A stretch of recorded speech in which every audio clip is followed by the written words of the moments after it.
Tyndale não era um estudante comum. Nascido em 1494, sabemos que ele recebeu seus diplomas em 1515 do Magdalen Hall em Oxford. Em 1519, ele trocou Oxford pela mais tolerante Cambridge e associou-se a este grupo reservado de estudos da Bíblia.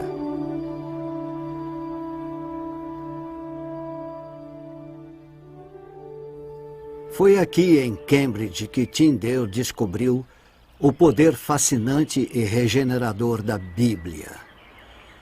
Ele sabia que este despertar estava restrito a Cambridge apenas em função da cultura.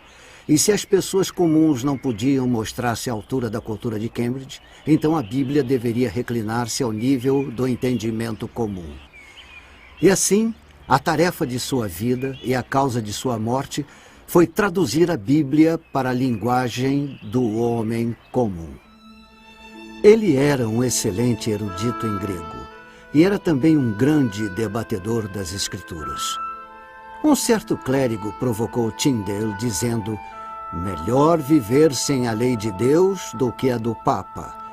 Tyndale retrucou: eu desafio o Papa e todas as suas leis. Se Deus poupar minha vida por muitos anos, farei com que o menino que conduz o arado saiba mais sobre as Escrituras do que você.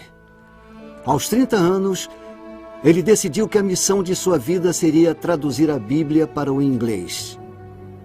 Talvez ele nunca tenha imaginado que este projeto, mais tarde, lhe renderia o título de o pai da Bíblia inglesa. Ele se tornou empregado da família de John Walsh de Little Sudbury Manor, nas colinas de Cotswold, perto de Bristol, a área de sua origem. Tornou-se o capelão de Sir John Walsh e sua esposa e tutor de seus 2 filhos. E foi nesta casa onde ele começou a tarefa de traduzir o grego para o inglês.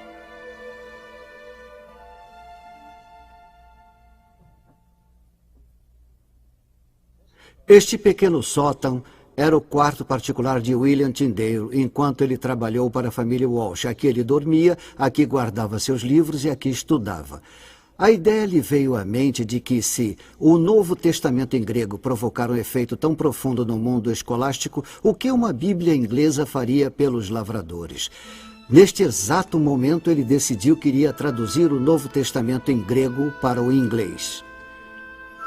Ele apelou para o bispo de Londres, Cuthford Tunstall, para que revogasse a lei aprovada contra os Lollards, proibindo qualquer uso da Bíblia que não fosse em latim.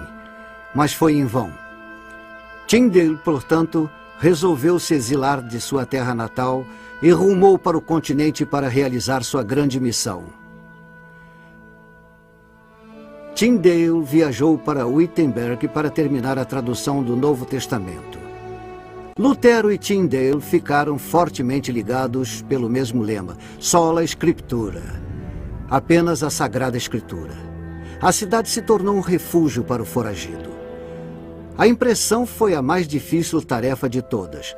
Em Colônia, eles encontraram um propenso impressor. Mas espiões ingleses interromperam a operação atravessando a porta da frente, enquanto Tyndale escapava pelos fundos com as cópias que haviam sido finalizadas. Ele escapou por um triz. E então eles viajaram para Worms, onde encontraram outro propenso impressor. Em dezembro de 1525, eles realizaram a tarefa e os Novos Testamentos estavam prontos para seguir viagem. Ele fez boas amizades entre as autoridades portuárias de Londres e eles decidiram que a melhor maneira de contrabandear este livro proibido era colocando-os nos sacos de farinha que estavam sendo importados pela Inglaterra. Milhares de Bíblias de Tyndale estavam alcançando a costa da Inglaterra e as palavras da tradução inglesa estavam provocando uma nova inquietação nacional. Hoje, podemos ver uma estátua de Tyndale que avista o porto onde suas Bíblias chegaram à Inglaterra. Cambridge, 1526 d.C. A oposição que surgiu ao movimento da reforma na Inglaterra vinha da Igreja Oficial, da Coroa e do humanismo. A oposição religiosa era esperada já que as duas forças eram antagonistas em todos os aspectos. O Novo Testamento de Tyndale estava tendo tamanho impacto no país que o rei o condenou a ser queimado publicamente na Catedral de São Paulo. Hostilizados e perseguidos, todos eram considerados culpados por possuir ou distribuir o Novo Testamento de Tyndale, e até mesmo por levantar fundos para financiar a operação de Tyndale. St. Paul, Londres. Foi Tunstall quem autorizou Augustine Peckham, um mercador que fazia muitos negócios na Antuérpia, a atravessar o continente, comprar todas as Bíblias que pudesse encontrar, trazê-las de volta aqui para a Catedral de São Paulo e queimá-las publicamente. O que Tunstall não sabia era que Peckham era amigo de William Tyndale. E ele pagou 4 vezes o custo da produção por cada Bíblia que ele comprasse. O que significa que para cada Bíblia que eles queimassem aqui na Catedral, ele pagou para que fosse substituída, além de acrescentar mais 3 ao arsenal de Tyndale. Senhor, abra os olhos do rei da Inglaterra, 1536 d.C. Quando o Novo Testamento de Tyndale alcançou as margens da Inglaterra, havia muitos na igreja e um no trono que acharam que a única maneira de deter as cópias era queimando-as. Caçadores de recompensa da Inglaterra viajavam por todo o continente usando disfarces e pagando por informações, mas todos sem sucesso. Ele começou a tradução do Velho Testamento. Mais tarde, mudou-se para Antuérpia. E embora o rei tivesse rompido com a Igreja Católica, ele ainda fazia forte oposição a Tyndale.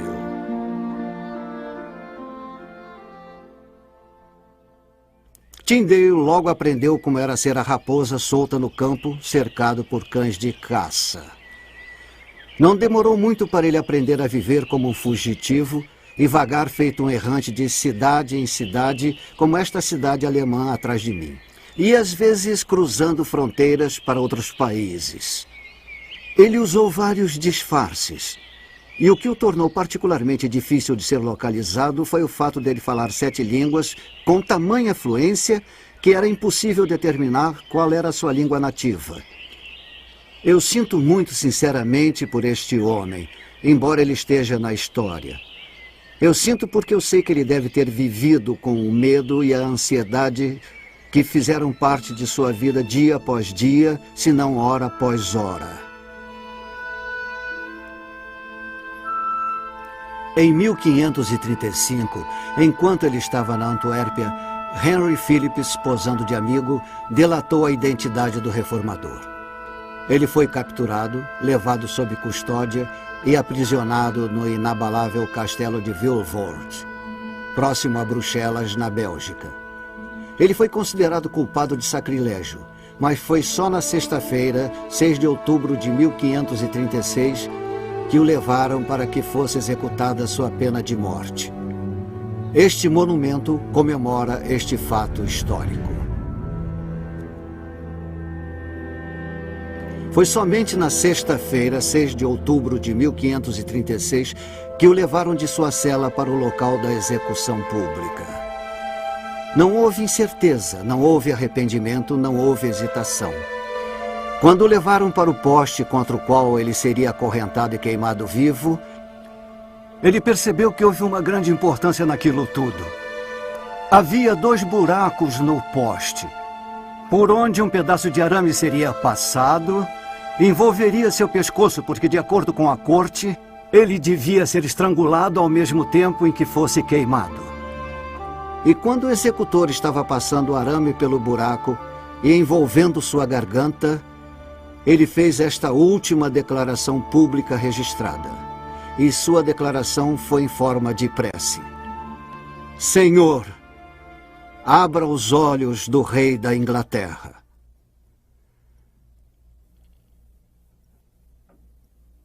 Eles sufocaram sua voz, queimaram suas mãos, o aniquilaram e destruíram sua propriedade, queimando cada Bíblia encontrada. Embora apenas um exemplar de sua primeira edição do Novo Testamento tenha sobrevivido ao Holocausto Bíblico, Seu empenho inspirou milhares, suas prioridades deram orientação ao movimento e sua tradução influenciou cada nova edição, até que sua obra, 90% inalterada, se tornou o livro mais vendido de todos os tempos, a versão King James de 1611.